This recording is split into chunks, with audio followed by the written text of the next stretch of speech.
क्या आपने सोचा है कि क्यों पहाड़ टूटते हैं, क्यों बाढ़ आती है, क्यों नदी अपनी सीमाएं लांघ जाती है, क्यों समुंदर अपनी सीमाएं लांघ जाता है, क्यों लैंडस्लाइड होती है, या ऐसी ही अन्य प्राकृतिक घटनाएं जो चीख चीख कर कहती है कि इनके पीछे किसी का हाथ है, और वो हाथ है मनुष्य का, स्वार्थी मनुष्य जो सिर्फ अपने बारे में सोचता है, उन चंद पैसों के बारे में सोचता है।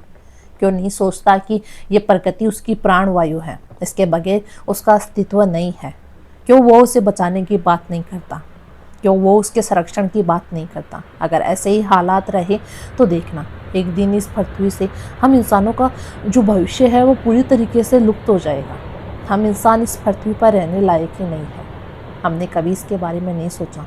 उन चंद पैसों के लिए हमने अपनी प्रकृति माता है उसका भी सौदा कर दिया।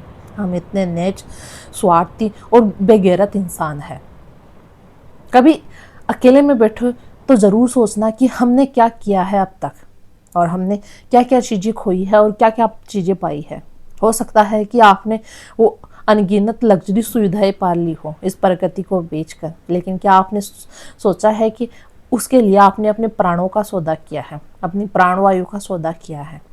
जब ये चीज़ें नहीं रहेगी तो आप उन लग्जरी सुविधाओं का लेके क्या करेंगी। कभी गौर से सोचना और अपना प्रयास करना, चाहे वो प्रयास छोटा ही क्यों ना हो, लेकिन उससे आपको संतुष्टि होगी कि आपने कुछ किया है अपनी प्रकृति माता के लिए। अगर आपको ये वीडियो अच्छा लगे तो शेयर ज़रूर कीजिए। जय हिंद।